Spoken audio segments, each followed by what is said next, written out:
The wind rolled low across the red desert of Silver Ridge, Utah, stirring columns of dust into the crisp autumn air. The storm had come fast the night before, one of those sudden squalls that knocked down fence lines and left the sky smelling like ash and rain. Ella Rayner stood on the porch of her ranch house, coffee cooling in her hands, her eyes scanning the distant horizon the way she had 1,000 times before. Rusty, her old red border collie, lifted his head and gave a single sharp bark, then another. Ella followed his gaze, narrowing her eyes against the sun. There, far beyond the scrub and broken fence, something moved. A horse, but not just any horse. Ella could tell from the way it moved. Wild, proud, a stallion, Mustang. She set her coffee down and grabbed the binoculars hanging by the door. One glance, and the breath caught in her chest. The stallion was massive, nearly 17 hands at the withers, with a coat the color of burned mahogany and a black mane that whipped in the wind like smoke. He moved with intention, muscles rippling, dust clinging to his legs. But that wasn't what stopped Ella cold. It was what he carried. Perched impossibly still across his back, nestled between his shoulders and hindquarters, was something small, something limp, a foal. Ella blinked. No, that couldn't be right. A wild stallion wouldn't carry a foal, especially not like that. Her mind raced. Was it dead? Injured? Or worse? Was this some bizarre behavior she'd never seen in her 40 years of veterinary and ranching experience? She muttered to herself, "What in the hell are you doing out here, big guy?" Rusty barked again and trotted toward the edge of the corral, tail low but curious. Ella grabbed her jacket and stepped out, heart thudding harder with each step. The Mustang was still coming, steady and slow, not charging, not fleeing. As if he knew exactly where he was going. He was coming to her. She stopped 20 feet from the gate. The stallion halted too, just on the other side of the fence. For a long moment, they simply stared at each other. The air between them thickened with something strange. Not fear, not threat, something like expectancy. Ella slowly unlatched the gate.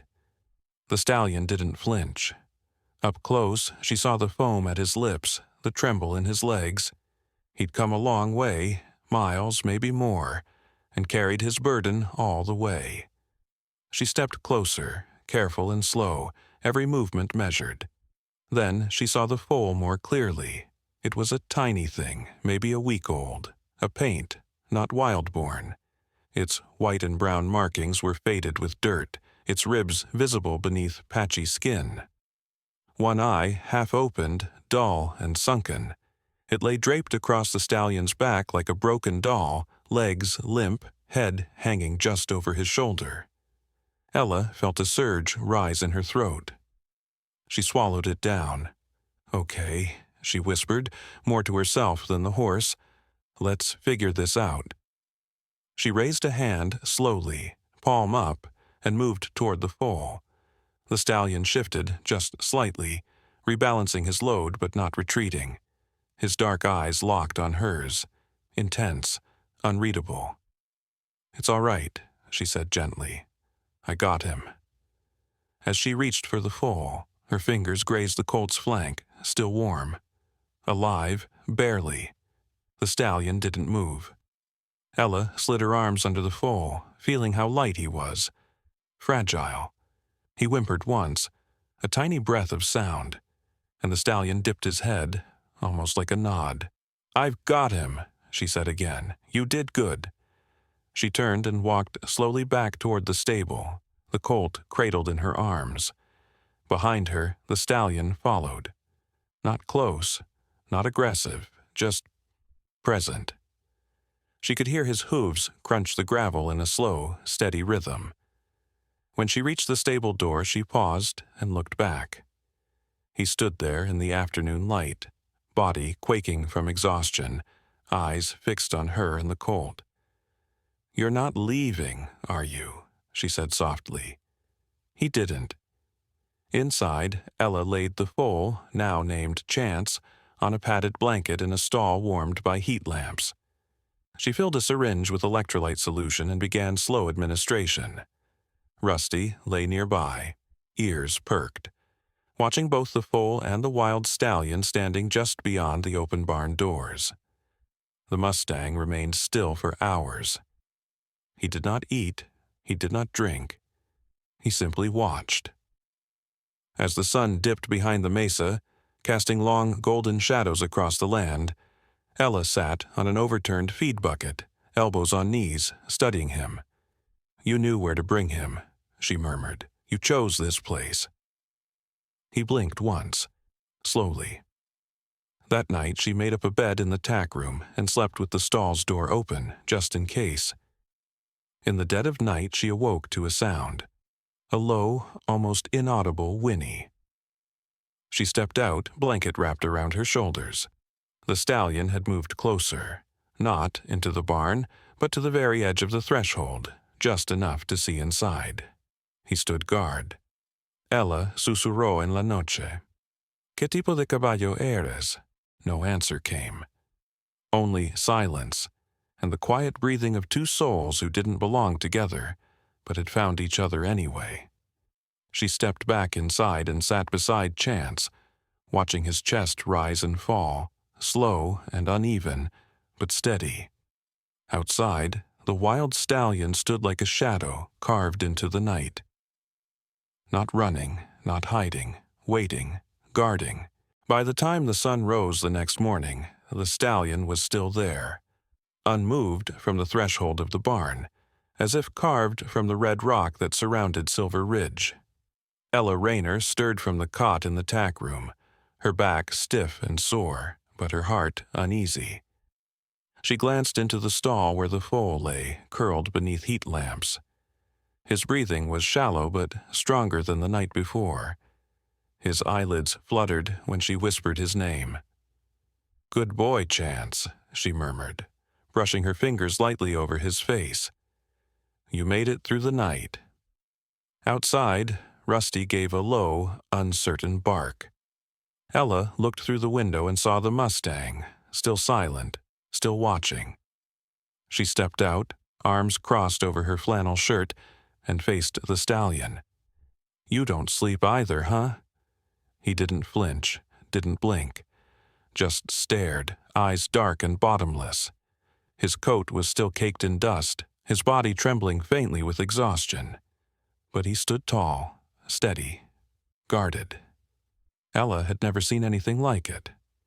Not in all her years working rescue, training problem horses, rehabbing wild ones too stubborn to be broken. This wasn't just rare, it was impossible. She walked slowly toward him, just close enough to see the dirt crusting in the deep scars along his flank. Old wounds, signs of fights fought and survived. He had lived a hard life, a wild life. And yet, here he was. "You didn't just stumble onto my ranch, did you?" she said under her breath. "You brought him here on purpose." By mid-morning, the vet truck rolled up the gravel drive, tires kicking up dust behind it. Dr. Marissa Lang stepped out, pulling her sunglasses down with a curious squint. Her long chestnut braid was dusted in desert sand, and her leather satchel bulged with supplies. "Ella," she called, voice laced with urgency. "I came as fast as I could. You said a wild stallion delivered a foal. You've been in the sun too long." Ella offered a tired smile. "You'll see." When Marissa reached the barn, her steps faltered. Ranger stood just beyond the open doors, unmoving, but his eyes followed her every movement. "That's him?" she asked. Ella assentiu. "He hasn't left, not even to drink, just stands there watching." Marissa approached the foal first, crouching beside the tiny colt swaddled in blankets. She placed her stethoscope on his chest and listened, frowning. "Dehydrated, malnourished, but stable. You did good work, Elle."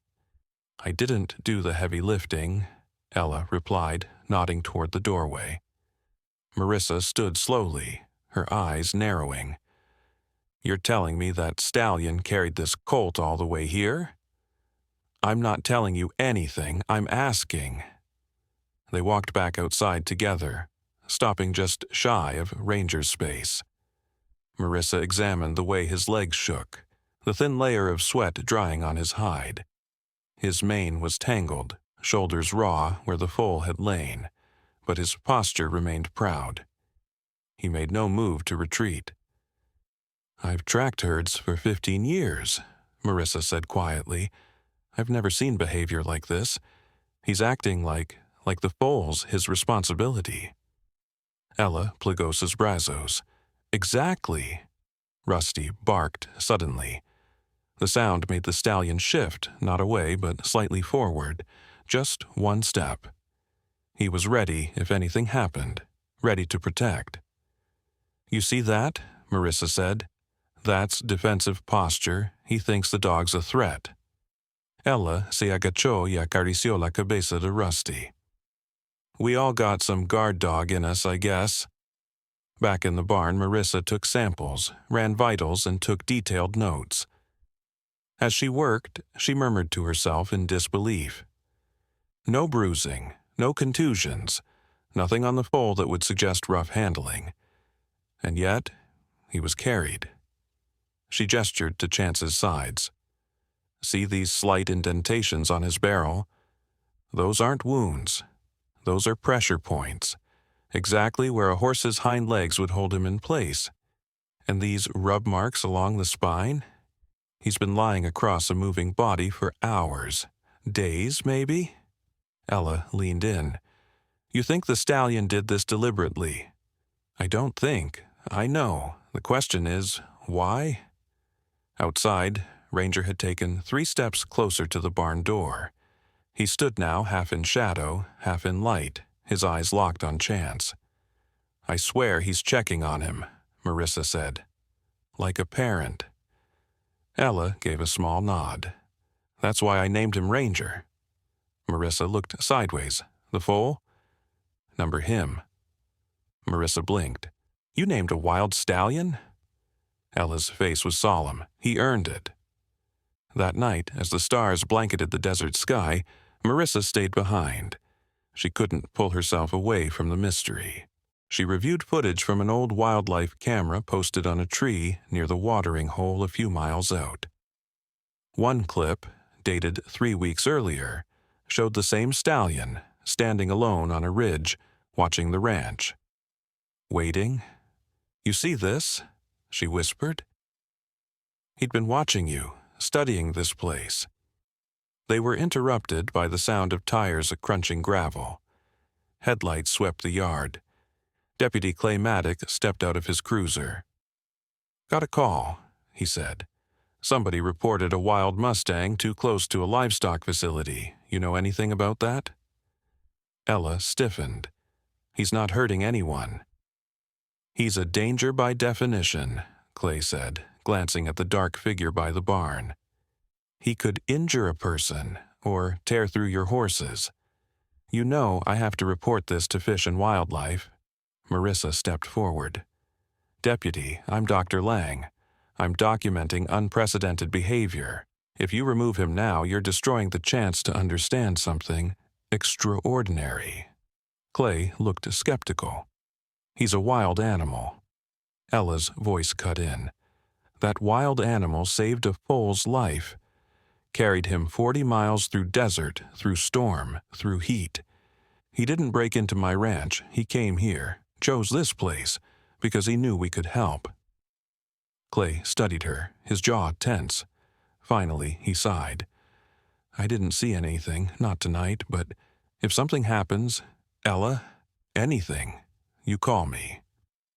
As he drove away, Ella turned back toward the barn. Ranger was gone. She panicked, but only for a moment, because then she saw the outline of his massive body standing behind the barn, in the shadow of the moonlight, eyes glowing faintly, still watching, still guarding, still choosing to stay. The following week unfolded with a strange rhythm. one Ella Rayner had never known in her 62 years living among horses. Every morning, the same pattern repeated itself. Just after sunrise, Ranger would appear from beyond the ridge, always silent, always alone. He'd circle the barn from a distance, then settle at the threshold where he'd stand and watch. Not like a wild animal waiting for a chance to flee, but like a guardian making sure the world inside was safe. Chance, slowly gaining strength under Ella's constant care, and Dr. Marissa Lang's watchful expertise, began to lift his head when Ranger arrived. His ears would perk at the stallion's soft knickers, and on the third morning he gave a sound back. A small, weak bray that startled Ella into tears. "You hear that, boy?" she whispered. "He knows your voice." Inside the barn, the colt's vitals were improving. His legs were still wobbly, his appetite inconsistent, but he was alive. That alone was a miracle. Ella and Marissa had started noting every detail: Ranger's posture, his vocalizations, his visits.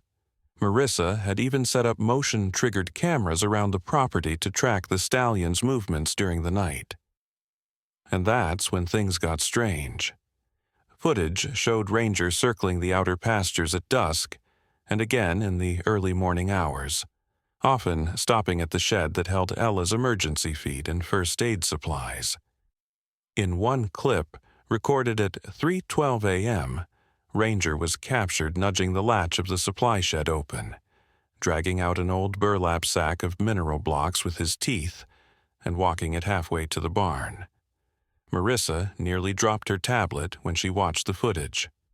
"This isn't scavenging," she said. "This is calculated, purposeful. He knows what that is and what it's for." Ella raised a brow. "You think he's done this before?" Marissa hesitated. "I think this might not be his first rescue." That afternoon, Ella led Chance into the paddock for the first time, just for a few minutes under the gentle sun. The colt wobbled, legs unsure, his steps awkward, but he walked. Ranger stood still as stone outside the fence, eyes locked on every movement.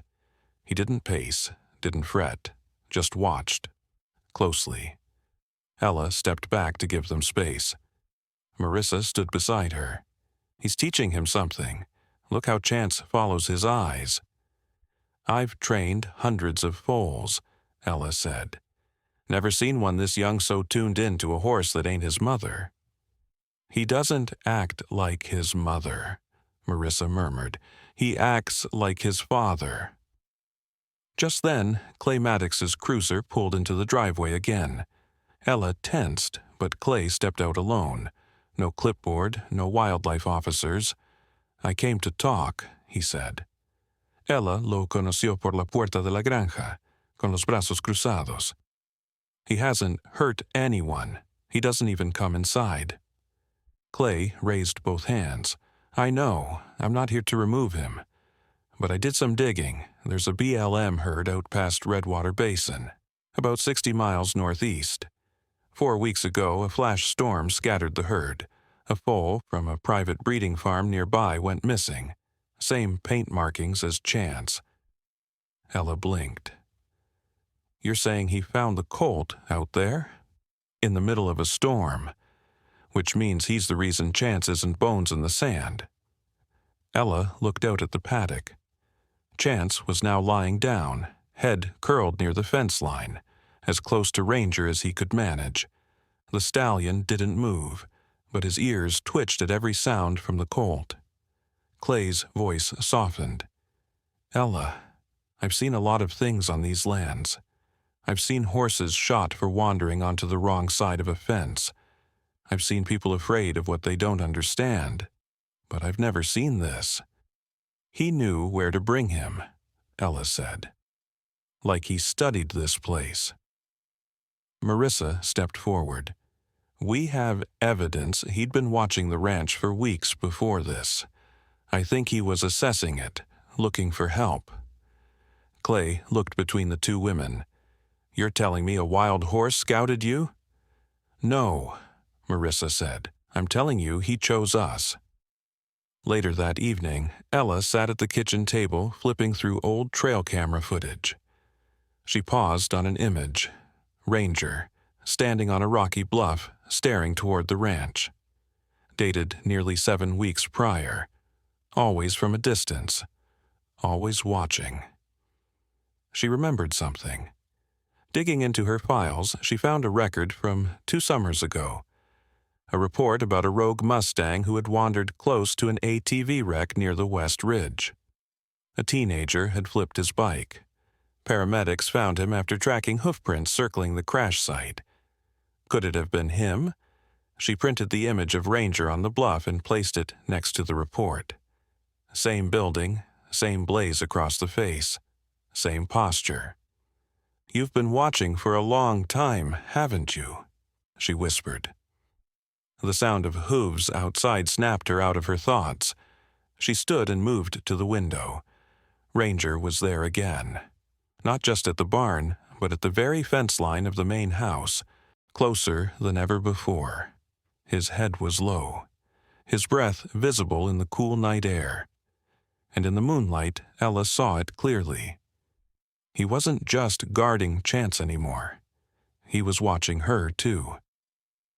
2 nights later, Marissa stayed late to continue her research. Around midnight, the alarm from one of the back pastures sounded. A breach in the fencing. Ella and Marissa ran out with flashlights, Rusty barking at their heels. What they found stunned them. A section of fencing had been kicked in, not by Ranger, but by 2 young wild horses who had strayed too far from their band. They were spooked, rearing, eyes wide with panic. Then Ranger appeared, emerging from the shadows like a silent sentry. He didn't charge. He didn't bray. He walked between the colts and the humans, slowly, head lowered, body calm. The younger horses quieted. Their ears flicked toward him. They stopped trembling. And then they turned and left, back into the night. Marissa whispered, "He's leading now. Not just protecting Chance, he's managing." Ella no respondio. She couldn't. All she could do was stare at the wild stallion who wasn't acting like anything she'd ever read in a textbook. A horse who seemed to know more about peacekeeping than most people she'd met. A wild heart who didn't just survive. He chose to care. A pale dawn rose over Silver Ridge, washing the desert in hues of lavender and dusty gold. Inside the barn, Ella Rayner leaned on the stall door, watching Chance rest quietly.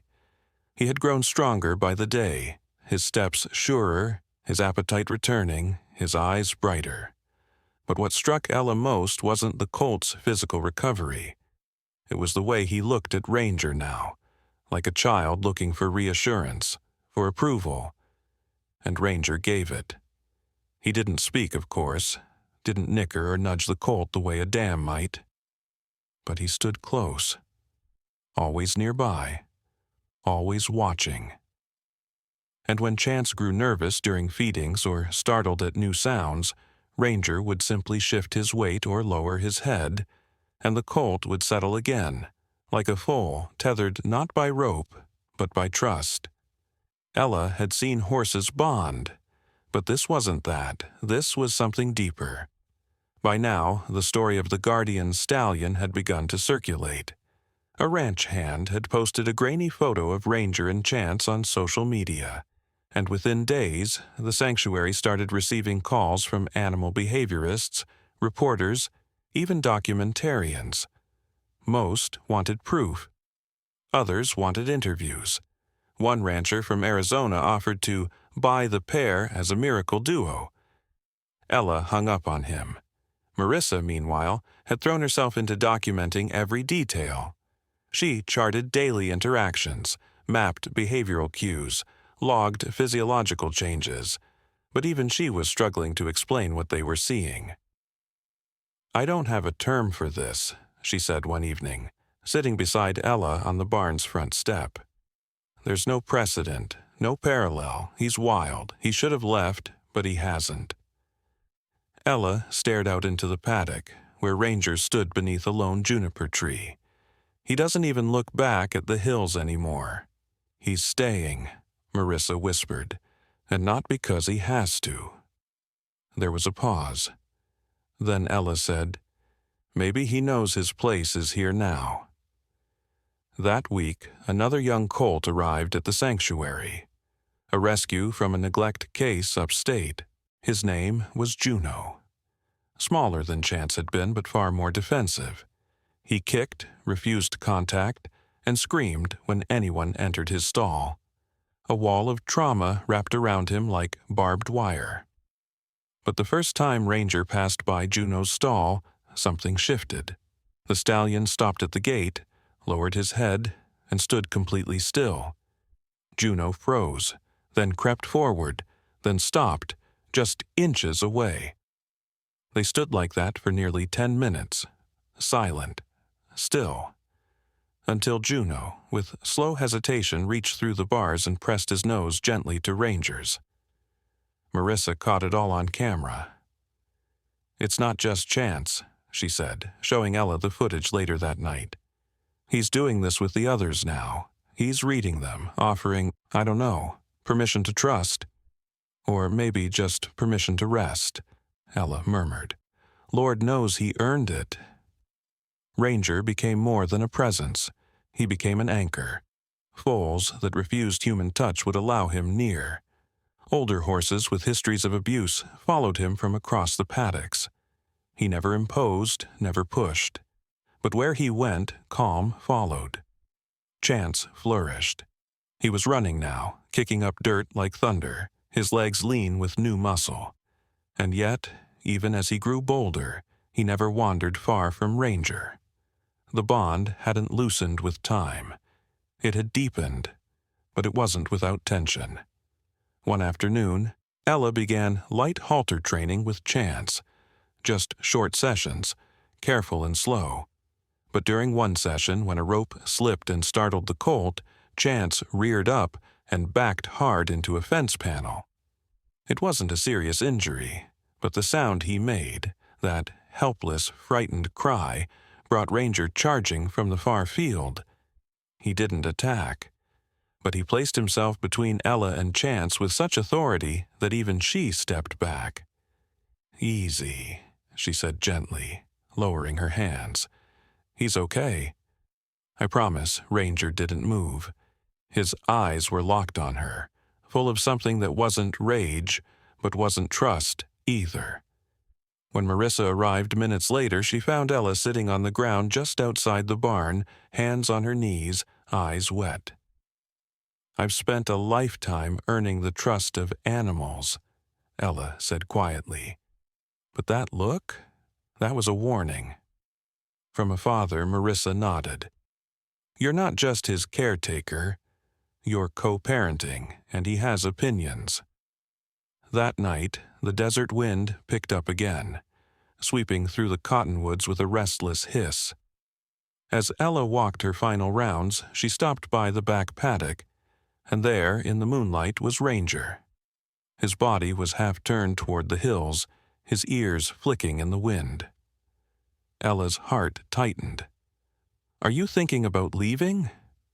He didn't turn, didn't move, but she could see the tension in his posture. "You don't owe us anything," she said, voice soft. "Not me, not even Chance. You could go, find your own herd, be free again." Ranger's ears swiveled toward her. Slowly, he turned to face her, then looked toward the barn where Chance was resting. And he stayed. The next morning brought smoke. Ella woke to Rusty growling low near the window. In the distance, past the northern ridge, a column of black smoke coiled into the sky. A brush fire. It was miles off, but moving fast. The sanctuary was in no immediate danger, but Ella knew fire didn't follow rules.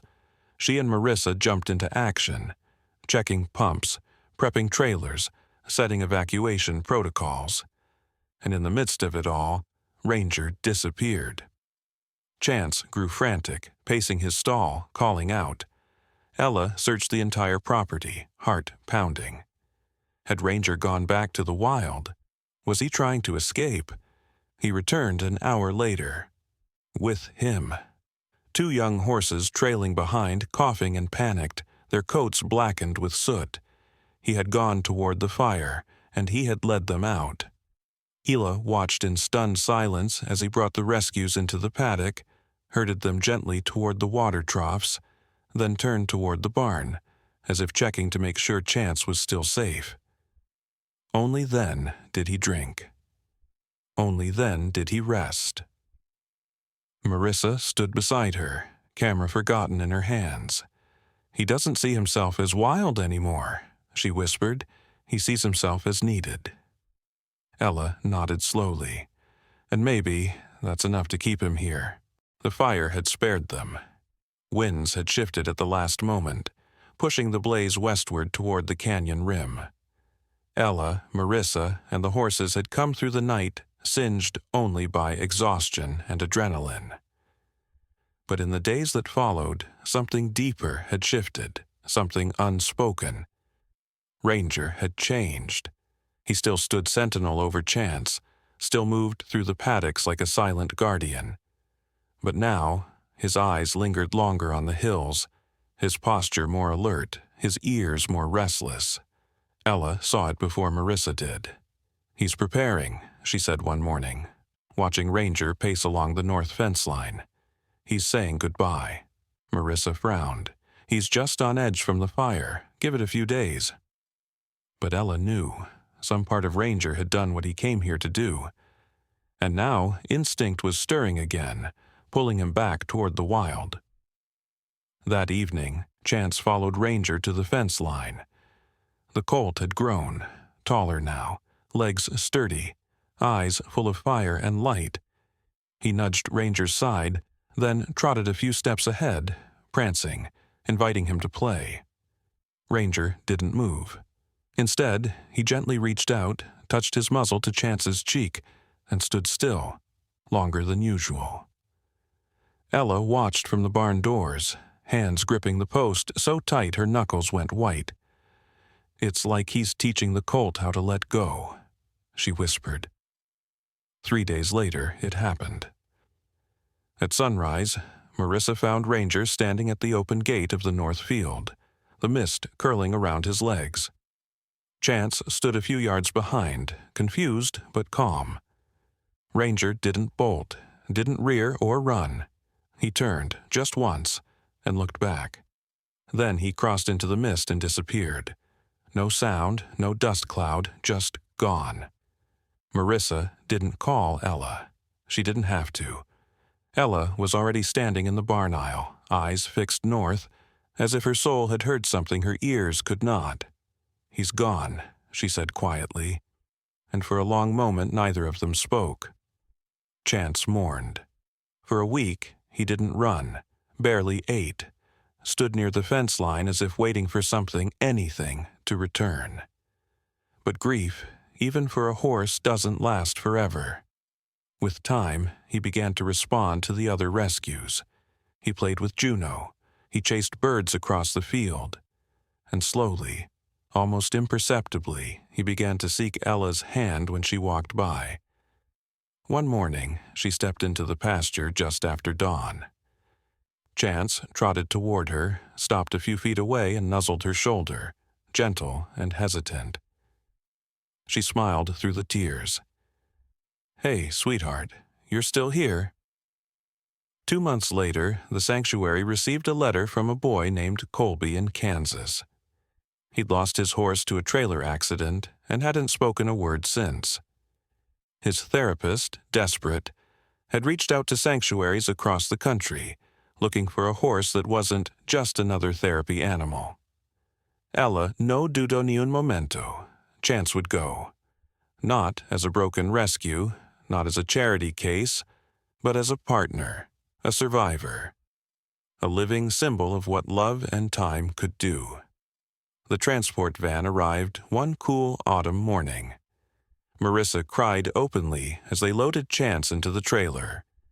Ella didn't. Not until the truck disappeared down the dusty road and the last trace of hoofbeats faded. "You think he's ready?" Marissa asked softly. Ella nodded, wiping her cheek.